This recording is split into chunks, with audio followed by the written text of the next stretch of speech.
Good morning everybody. आज देखो अपने पास टॉपिक है वेट स्टोन से वेट स्टोन ब्रिज। सबसे पहले इसकी परिभाषा, इसमें क्या चार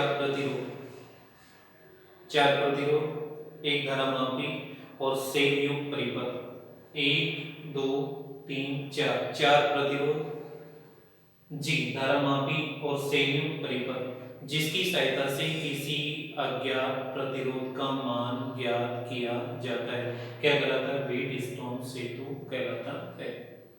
यानी चार प्रतिरोध, एक दो तीन चार, धारामापी और एक सेल युक्त परिपथ जिसकी सहायता से किसी अज्ञात प्रतिरोध का मान ज्ञात किया जाता है, वेट स्टोन सेतु कहलाता है।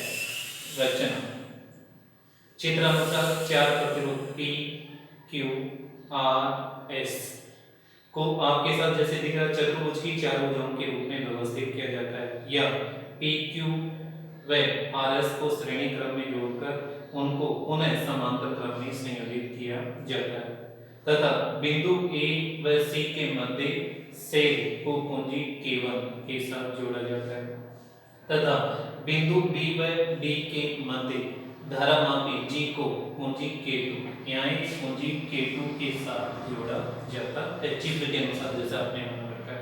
अब इसमें वेट स्टोन सेतु के सिद्धांत का प्रतिबंध एवं संतुलन अवस्था, यानी वेट स्टोन सेतु का सिद्धांत क्या है, प्रतिबंध बोलते हैं क्या है, और संतुलन अवस्था। उसके लिए सबसे पहले अपने पास यहाँ जैसे क्रियाविधि इसी में कर पूछे वेट स्टोन सेतु के सिद्धांत का प्रतिबंध एवं संतुलन अवस्था, तो क्या बिंदु A व C के मध्य क्या है, एक सेल को कुंजी K1 के साथ जोड़ा गया है, ये आपने इसमें कर लिया तथा बिंदु B व D के मध्य धारामापी को क्या कुंजी K2 के साथ जोड़ा जाता है। क्रियाविधि करता बनते हैं और फिर क्या इस कुंजी K1 में डॉट लगाकर सेल द्वारा परिपथ में धारा I प्रवाहित की जाती है जो बिंदु A पर दो भागों में डिवाइड हो जाती है अर्थात I1 और I2। इसका मतलब AB भुजा में प्रवाहित होने वाली धारा I1 और AD भुजा में प्रवाहित होने वाली धारा क्या है, I2। AB व BC भुजा आनुपातिक भुजाएं कहलाती हैं व AD व AD भुजा ज्ञात भुजा व CD भुजा अज्ञात भुजा और BD भुजा धारामापी भुजा कहलाती है। इस चीज का भी ध्यान रखना, AB व BC आनुपातिक भुजा, AD ज्ञात भुजा व CD क्या है, अज्ञात भुजा और BD क्या है, धारामापी भुजा कहलाती है। फिर है यदि बिंदु B का विभव यदि VB is greater than VD हो, तो यदि बिंदु B का विभव बिंदु D के विभव से ज्यादा हो तो धारा बिंदु B से D की ओर प्रवाहित होगी, और अपन ये करते हैं यदि इसका उल्टा यदि VD is greater than VB हो तो धारा बिंदु D से B की ओर प्रवाहित होगी। तीसरी स्थिति में यदि बिंदु B और बिंदु D दोनों का विभव बराबर हो तो धारामापी से किसी प्रकार की धारा प्रवाहित नहीं होगी अर्थात धारामापी में प्रवाहित होने वाली धारा Ig की वैल्यू 0 होगी। वेट स्टोन सेतु की यह संतुलन अवस्था, ये अवस्था जो संतुलन अवस्था कहलाती है अर्थात संतुलन अवस्था में धारामापी से किसी प्रकार की धारा प्रवाहित नहीं होती अर्थात धारामापी किसी प्रकार का विक्षेप नहीं देता है, ये आपको ध्यान रखना है। अब देखो अपने पास है, अब है एक संधि आपके पास यहाँ है और एक संधि यहाँ है, तो संतुलन अवस्था में क्या है, इसका मतलब संतुलन अवस्था में VA माइनस VB, संतुलन अवस्था में VA माइनस VB बराबर VA माइनस VD, यानी उच्च विभव से निम्न विभव घटाया जाता है आपके पास। तो ये जो बिंदु ये है बैटरी के धनागर से जुड़ा है, तो जो सीधा धनागर से जुड़ा वो उच्च विभव पर होता है और जो सीधा ऋणागर से जुड़ा होता है वो क्या निम्न विभव पर होता है। तो यह जाएगा VA माइनस VB बराबर आपके पास VA माइनस VD। फिर है ओम के नियमानुसार, ओम के नियम से V बराबर I R आता है। इस AB P ए बी जो आपके पास भुजा है, इस पर जुड़ा प्रतिरोध P के सिरों पर विभवांतर I1 into P IR के हिसाब से, तो VA minus VB बराबर I1 और into P। चाहे सीधा लिख दो यहाँ I1P बराबर, तो यहाँ से लिख देंगे आता है I1P बराबर VA minus VD I2 into R।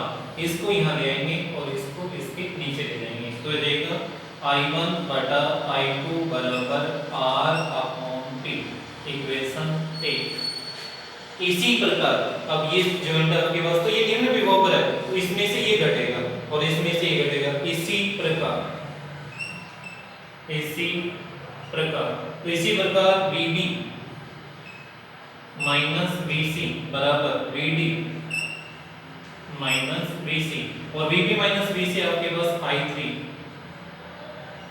Into I3 बराबर I, ये तो एक बार कर दो I1 minus IG into Q बराबर ये आपके पास I2 प्लस IG और इंटू S, परंतु संतुलन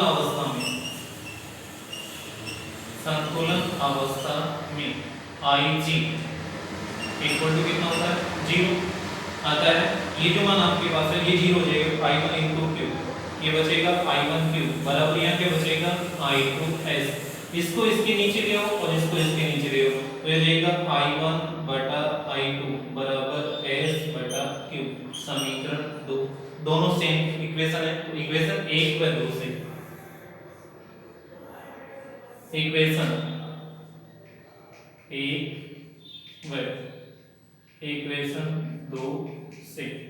1 व 2 से बराबर करेंगे R बटा P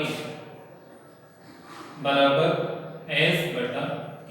अब देखो P को तो यहाँ ले जाओ और S को यहाँ ले जाओ, तो ये जाएगा R बटा S बराबर P बटा Q, या इसको पहले लिख दो P बटा Q बराबर R बटा S। ये क्या व्हीटस्टोन सिद्धांत का प्रतिबंध, व्हीटस्टोन सेतु सिद्धांत का प्रतिबंध यही कहलाता है। अब इसी टॉपिक में अपने पास अगला टॉपिक है कि व्हीटस्टोन सेतु सिद्धांत की का सत्यापन, किरचॉफ के दूसरे नियम से प्रतिबंध ज्ञात करना। यानी व्हीटस्टोन सेतु सिद्धांत से क्या है, इस प्रतिबंध को ज्ञात करना किरचॉफ के द्वितीय नियम से। व्हीटस्टोन अगला है व्हीटस्टोन सेतु संतुलन अवस्था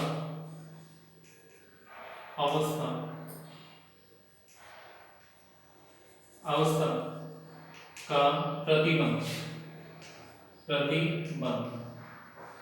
क्या है, किरचॉफ के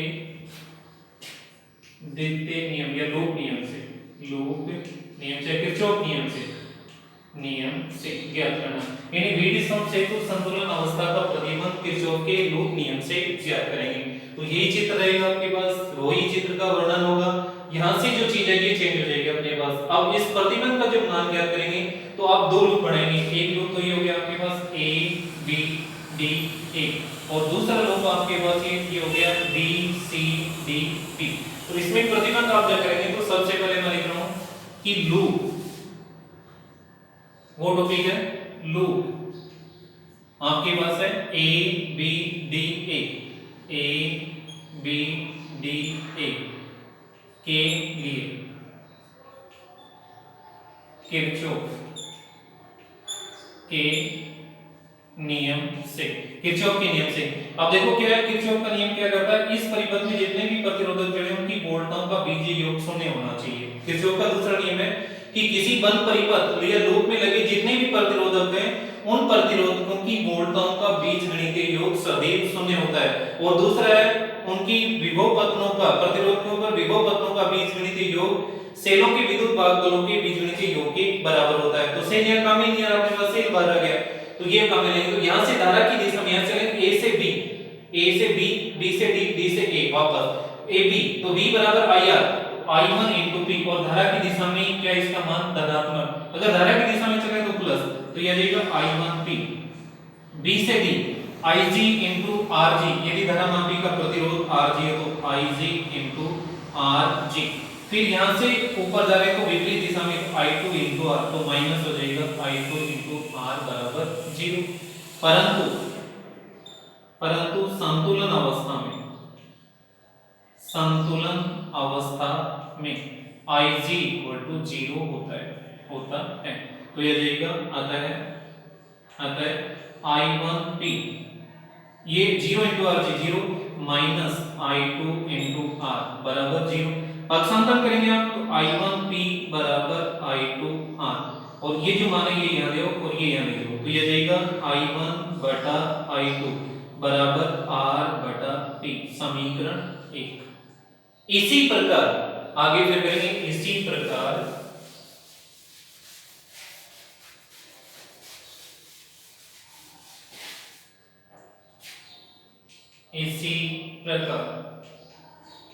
लूप यहां से चलेंगे B C D B, loop B C D B के लिए क्या किरचॉफ के नियम से, किरचॉफ के लूप नियम से अब आप आएंगे B से C, धारा इधर ही है B से C, तो उसमें I3 की जगह I1 minus IG into R क्या हो जाएगा, तो ये जाएगा I1 माइनस IG और इंटू R की जगह Q, फिर नीचे आ रहे हैं तो विपरीत दिशा में, तो फिर माइनस आपके पास I2 प्लस IG, तो ये जाएगा I2 प्लस IG और इंटू आगे क्या आएगा आपके पास S, फिर वापस जा रहे हैं विपरीत दिशा में, तो धारा आपके पास ये IG है, तो ये आपके पास माइनस IG और धारा मापी का प्रतिरोध है RG बराबर 0। बट आप जानते हैं कि IG इक्वल टू 0, अतः ये जो मान आपके पास आएगा, अतः ये 0 जाएगा तो ये बचा I1 into Q, अतः I1Q, और ये 0 जाएगा तो ये बचा I2 into S, तो माइनस I2 into S, और IG into RG, ये 0 into RG 0, तो ये बराबर 0। पक्षांतर कर लो, I1Q इधर ले जाओ बराबर I2S, ये नीचे ले आओ और ये इसके नीचे ले जाओ, तो ये जाएगा I1 बटा I2 बराबर S बटा Q, समीकरण 2। दोनों की तुलना कर दो, इक्वेशन 1 व 2 से, इक्वेशन 1 व इक्वेशन 2 से, 1 व 2 से, 1 व 2 से आपके पास ये आ जाएगा, आपके पास यहाँ R बटा P बराबर S बटा Q। आपको केवल अज्ञात प्रतिरोध का मान ज्ञात करना है, या ये भी आपके पास प्रतिबंध हो गया प्राप्त, इससे भी वही प्रतिबंध प्राप्त हुआ है, और इससे अज्ञात प्रतिरोध का मान ज्ञात करने का सूत्र भी प्राप्त हुआ। यही प्रतिबंध आपको निकालना किरचॉफ के दूसरे नियम से, वो आपको प्राप्त हो गया, और इसी से S का मान निकालेंगे, S क्या रख लेंगे, ये यहां रख देंगे आप इसमें, S बराबर R की जगह Q लिख दो, और बटा में P है और गुणा में आप कर दो R। ये किसी अज्ञात प्रतिरोध या व्हीटस्टोन सेतु से किसी अज्ञात प्रतिरोध का मान ज्ञात करने का सूत्र, और यही इसका क्या है, व्हीटस्टोन सेतु सिद्धांत, ये उसका प्रतिबंध यही होता है। ये अपनी बात है। फिर देखो इसमें एक छोटा टॉपिक है, इस व्हीटस्टोन सेतु सिद्धांत पर आधारित है, मीटर सेतु। मीटर सेतु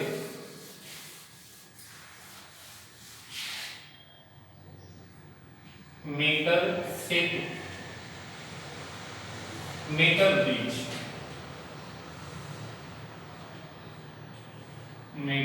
ब्रिज, देखो सबसे पहले इसके बारे में 3-4 मिनट। पहला पॉइंट, मीटर सेतु व्हीटस्टोन सेतु सिद्धांत पर आधारित है या कार्य करता है। दूसरा, इसकी सहायता से किसी अज्ञात प्रतिरोध का मान ज्ञात किया जाता है। दूसरा, तीसरा, मीटर सेतु में तार की लंबाई 1 मीटर होती है, इसी कारण इसे क्या कहते हैं, मीटर सेतु कहते हैं। और चौथा है, मीटर सेतु में जो तार काम में लिया जाता है वो मिश्र धातु मैग्नीज, यूरेका या कॉन्स्टेंटन का बना होता है। और पांचवी बात है, यह तार लकड़ी के किसी दृढ़ आधार पर 2 पेचों की सहायता से कसा हुआ व्यवस्थित रहता है। सबसे पहले मीटर सेतु, यानी मीटर सेतु व्हीटस्टोन सेतु सिद्धांत पर आधारित है। इसकी सहायता से किसी अज्ञात प्रतिरोध का मान ज्ञात किया जाता है। मीटर सेतु में तार की लंबाई 1 मीटर होती है, इसी कारण इसे मीटर सेतु कहते हैं।